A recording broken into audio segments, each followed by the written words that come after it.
Welcome back to Stories about Overwatch. In our last episode, our two antagonists, consisting of Nateson and myself, made it their job to deliver righteous vengeance upon those who dare defy them. But today's story is not about that. Nay, my friends, today we are talking about something far more relatable. The gold medal's Moira main. Our story begins on Rialto. Don't get too comfy here because we are not staying long. Now you see, it is one thing to deal with the standard affair of Moira mains that question your effectiveness as a DPS player by highlighting the fact that they indeed have all the damage medals. It's an entirely different matter to be chasing these medals intentionally at the cost of healing and then challenging your entire team to do the same thing. And that's exactly what this Moira player has done. Because you see, this is a player that we are all too familiar with. It's Nateson.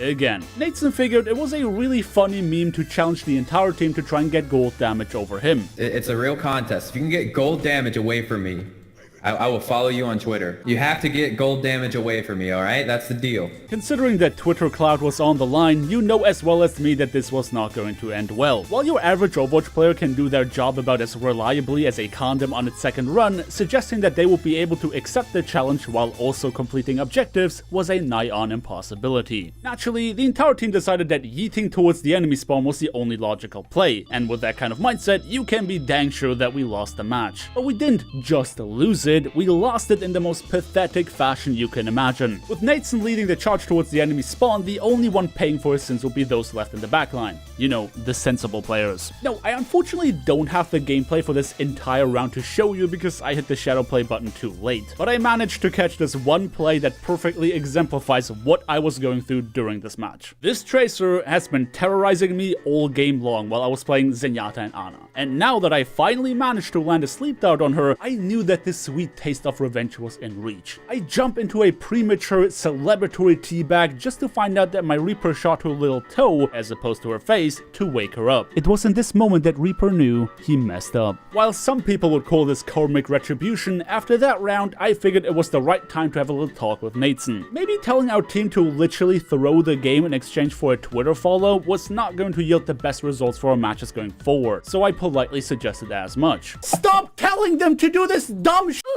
Let's do it again. It's so tilting, bro! While admitting that I am not a Moira expert, I hinted that using the healing portion of his kit a little more often than the damage variant might actually help our team's survival. But Nateson disagreed. Queuing up as a DPS player the next round, we found ourselves on Oasis. And thankfully, the other support player managed to lock Moira before Nateson could. This was my opportunity. If we had a Moira player on our team that actually healed us, rather than chasing damage medals, and I ended up being the one with gold elims instead, I would have a strong case for this playstyle yielding more success. So far, we have been 1 win and 2 losses into Nateson's little experiment of tilting me off the face of this planet. So this had to be the deciding game. My expertly negotiation tactics convinced Paperdoll to not surrender the hero pick, and I knew that we were in business. Considering the ping disadvantage, I was not feeling all too terrible about my performance so far, but it was still not enough to come out victorious during the first team fight. The enemies continuously pushed us further back into our spawn while limiting our escape options with a Mei wall behind me. At this point, I already realized that I would have been long gone if Nateson was playing Moira. I embraced the warmth of Paperdoll's healing and somehow survived the first fight. We had a real game at our hands, ladies and gentlemen, and I knew that I had to make a miracle happen. I had to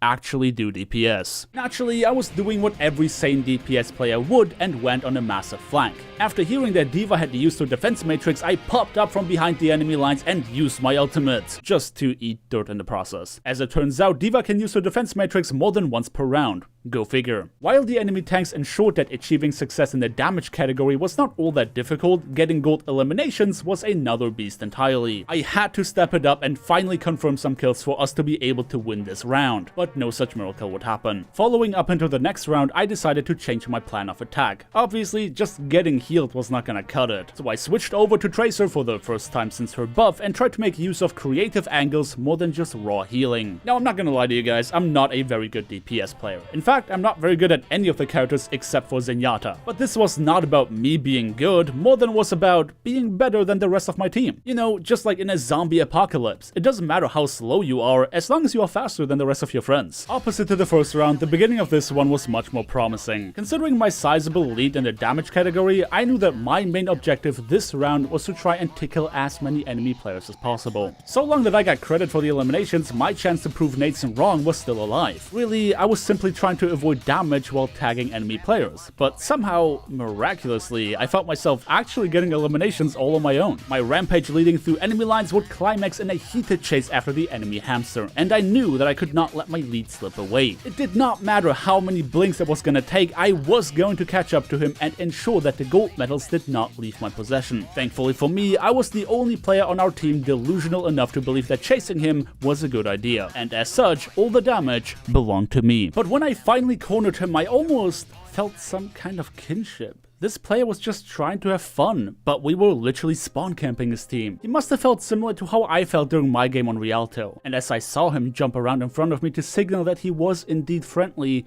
my heart skipped a beat. What am I doing here? Am I really that blinded by my desire to prove Nateson wrong enough to actually get sweaty in quick play? Am I really willing to make these players suffer just for the 5-second satisfaction of a "I told you so"?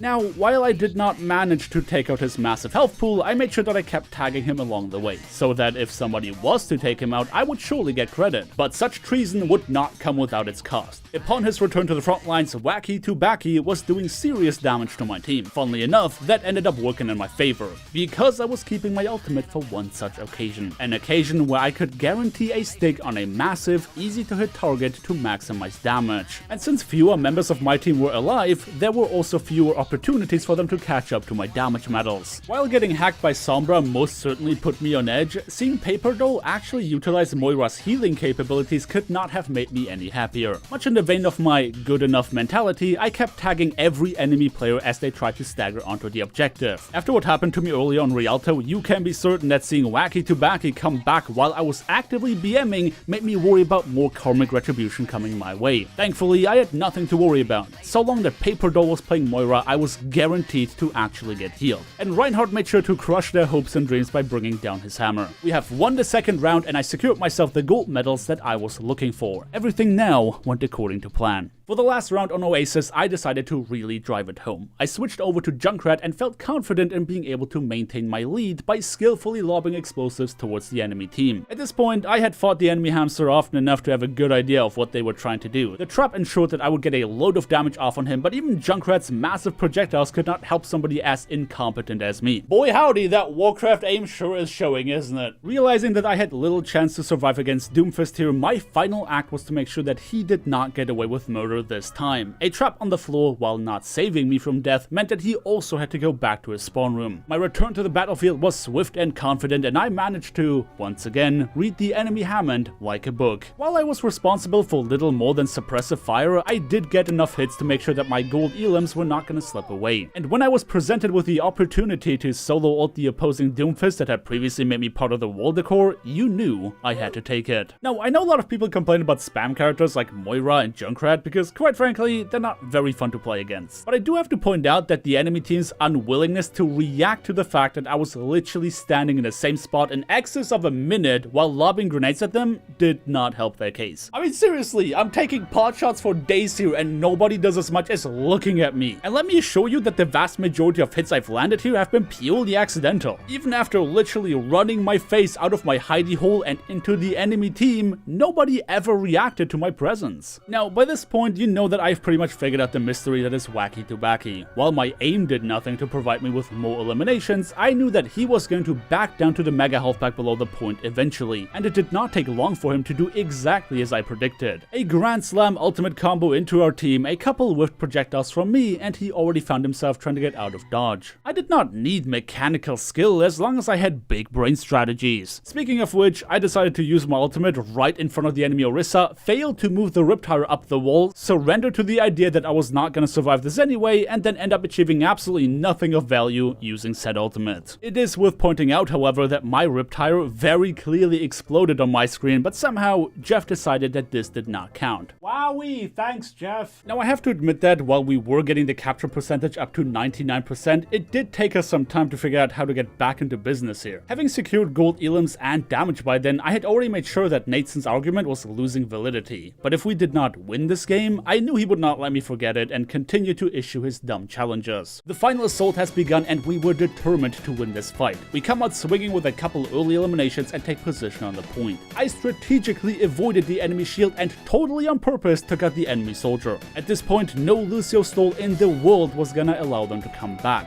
Sure, it may not have been graceful from my perspective, but victory was ours. Not only did we win the game, but Paperdoll and I have proven definitively to Nateson that actually doing the job that your role is designated for yields a higher chance to win. And while winning the game certainly felt good, there's only one thing that feels even better: proving that somebody else was wrong. The end. Hey, I just want to say thank you for watching the video all the way to the end. This is my second stories video, and while they take a long time to make, they're definitely a lot of fun to make. If you had fun watching it, then consider to let me know by leaving a comment, dropping a like, or maybe sharing it with a friend. All these things do wonders in supporting me, and if you want to make sure you don't miss the next one, don't forget to subscribe and ring the bell. But that's enough chilling for today. Thank you everybody so much for watching, and I hope to see you guys next time.